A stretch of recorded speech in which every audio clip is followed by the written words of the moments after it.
Pois bem, vamos começar agora o nosso curso com a breve história do teste de software. Como eu disse para vocês na aula anterior, eu entendo que isso aqui é muito importante. Eu trouxe 5 datas aqui, no caso 5 acontecimentos históricos, e que realmente são os principais quando a gente se fala em teste de software. Em 1947, houve a primeira documentação de um bug que nós temos ciência na história. Em 1961, houve o lançamento do livro Computer Programming Fundamentals. E esse livro ele conteve um capítulo dedicado ao teste de software, coisa que até então inexistia. E em 1969, o Dijkstra citou a famosa frase: teste pode ser usado para mostrar a presença de bugs, mas nunca para mostrar a sua ausência. Depois vocês verão que nós veremos essa frase ao longo deste curso. Em 79, 10 anos depois, o Glenn Ford Myers publicou o livro The Art of Software Testing, agora um livro realmente dedicado ao teste de software. E em 1983, o I3E publicou o primeiro padrão de documentação para teste de software. Bom, vamos detalhar um pouquinho desses 5 acontecimentos. Em 47, houve o primeiro bug documentado da história. E o que aconteceu aqui? Lá no laboratório de investigação da Universidade de Harvard, havia um grupo de investigadores. Eles trabalhavam num computador eletromecânico para cálculos balísticos navais que se chamava Harvard Mark II. Eles estavam com uma falha lá no sistema, eles tentaram depurar essa falha com os métodos da época. E quando a gente fala em um computador eletromecânico, era um computador que ocupava um andar inteiro, um prédio inteiro e coisa parecida. Eis que eles encontraram o bug, e o bug ele existia no sentido literal da palavra. Existia uma mariposa que ela morreu e ficou presa num dos relés do Mark II. E aí uma das cientistas que trabalhava no projeto, que era a Grace Murray Hopper, ela documentou o feito no seu caderno. Ela basicamente tirou aquela mariposa que estava presa no relé. E aí ela colou com uma fita e ela escreveu, e vocês vão ver em breve aqui, ela escreveu a seguinte frase, né?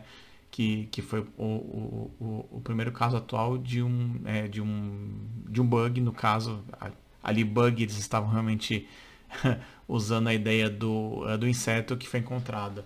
Ou seja, né, o primeiro caso real de um bug encontrado, e isso aconteceu no dia 9 de setembro de 1947. Atualmente nós comemoramos o dia do bug, na data de 9 de setembro. Então, se você não souber por que a gente comemora o dia do bug no dia 9 de setembro, é por esse motivo. E nós temos aqui a imagem do primeiro bug.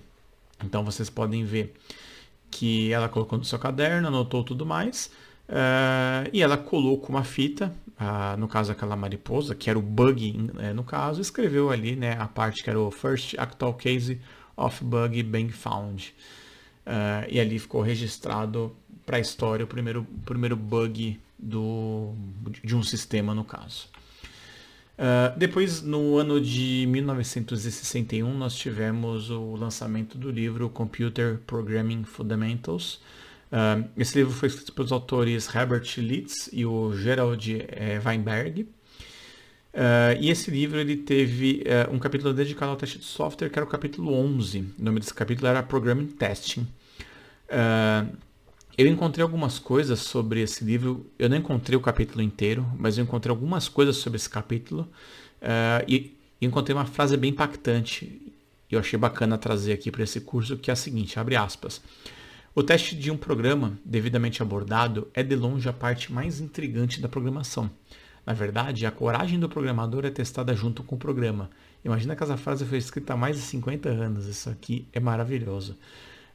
Eu já encontrei algumas versões, até mesmo originais desse livro, em alguns sebos online, mais ou menos por volta de $49. Aí pode ser que você encontre um valor maior ou menor, mas fica aqui, né, a citação da capa. Essa aqui é a capa do livro original. Se alguém tiver oportunidade, tiver interesse ou encontrar em algum sebo durante a vida, eu acho que é um item bacana para ter como histórico, para guardar com a família, coisa parecida, mostrar para os filhos, para os netos, etc. Depois disso, no ano de 69, nós tivemos a famosa frase do Dijkstra.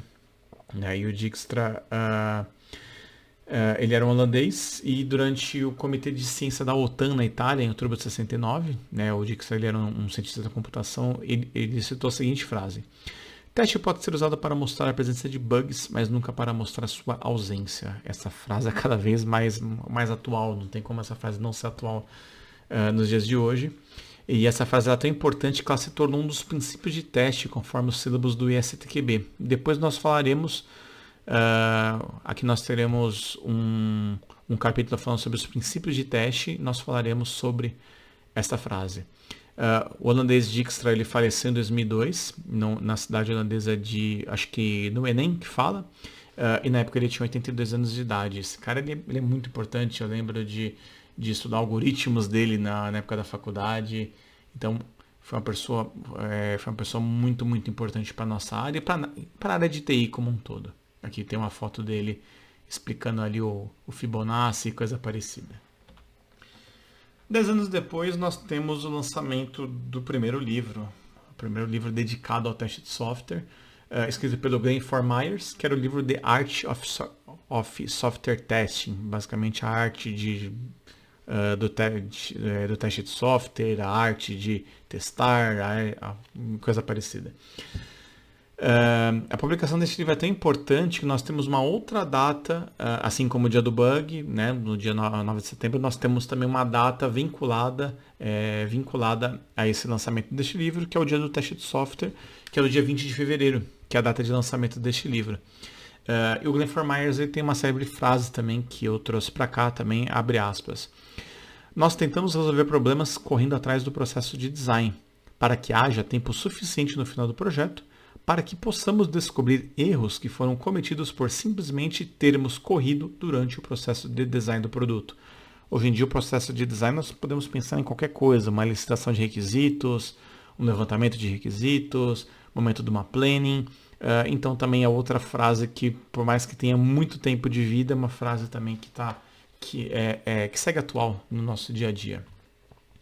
Aqui a capa, né, desse livro original. Também fica a dica, quem puder encontrá-lo num sebo online, coisa parecida, também é um item raro, um item importante para se colecionar. Em 83, o I3E, ele publicou pela primeira vez o padrão 829, que é chamado Documentação de Teste de Software. Basicamente ele prevê um conjunto de padrões reconhecidos internacionalmente, aí no caso para documentação para planejamento de teste. Esse I3E829 ele foi desenvolvido especialmente para esse fim. Ele é aplicável a cada fase do ciclo de teste de software, incluindo teste de sistema, teste de aceitação e etc. Ele é composto por 8 documentos divididos em 3 áreas principais, sendo elas o plano de teste, a especificação de teste e relatórios. Eu lembro quando comecei na área, mais uma vez, lá no ano de 2007, nós tínhamos sempre que fazer um plano de teste quando entrávamos num projeto, quando íamos começar os testes de um projeto, e o plano de teste não era, por exemplo, os casos de teste, ele era um documento formal, onde ali nós determinávamos algumas questões, alguns dados específicos. Basicamente ele tinha um template, a gente tinha que escrever as coisas que estavam ali, para depois sim tinha a especificação de teste, aí sim era a parte ali de escrever caso de teste, coisa parecida. Com o tempo veio o Ágil, Scrum, coisa parecida, esse documento plano de teste acabou entrando em desuso. Poucas empresas ainda usam, eu acho que hoje em dia já não vale mais a pena, a gente precisa ser ágil, a gente precisa escrever menos e testar mais, então ele acabou entrando realmente em desuso. Aqui só a carinha realmente, né, desse I3E829 lá de 83, né, a forma que é o paper, né, dizendo assim. E eu também levantei algumas datas relevantes na história, que não são talvez as 5 principais, mas que são datas relevantes quando a gente fala em teste de software. E vocês podem ver que todas elas acontecem depois das 5 primeiras, eu também listei mais 5 aqui. Em 86, houve a publicação do modelo V de teste pelo Paul Book. 2 anos depois, em 88, foi lançado em um livro pelo Sam Kanner, o Jack Falk e o Hong Nguyen. Eles introduziram pela primeira vez uma terminologia chamada teste exploratório, que é um negócio que acontece até hoje em dia. Então, ou seja, o teste exploratório ele tá prestes de de chegar nos seus 40 anos de idade, né? Ainda faltam 5 anos aqui da nossa gravação. Mas para vocês verem que era um termo que até então não existia, ainda mais porque o teste também não era tão difundido como nos dias atuais. Em 91, houve a publicação da norma ISO 9126, e ela ali listou 6 características de qualidade que todo software deveria ter. Já vi muita empresa também trabalhar com isso, coisa parecida. Em 2002, já um pouco mais recente, né, a gente pode pensar há 21 anos atrás, houve a fundação do ISTQB na Europa. Vocês sabem que no Brasil existe o BSTQB, que seria o braço brasileiro dessa organização, que é basicamente a organização que gere hoje a principal certificação de teste de software. Então, quando você obtém essa certificação no Brasil através do BSTQB, você é certificado no ISTQB no mundo todo. Então, é muito bacana porque a sua certificação ela é mundial. Em 2005 foi publicada a primeira versão do modelo TMMI, que era voltada para a melhoria do processo de teste de software. Ele era uma ideia muito que veio assim do CMMI, que era um processo de melhoria para projetos de teste de software, mas ele foi feito especialmente para o teste, né? O T era de testing. Eu mesmo vi pouquíssimas empresas usarem isso, é algo que acabou não tendo muito uso na época, e aí até eu acho que era um pouco caro, porque no caso assim, o CMMI era algo muito caro para as empresas implementarem. Depois veio o ágil, todas essas coisas acabaram caindo em desuso. Mas é isso, pessoal. Aqui, realmente, para trazer um pouco dessa breve história do teste de software, entendemos ali cinco datas marcantes, talvez as 5 principais. Trouxe aqui outras 5 que eu vejo como relevantes.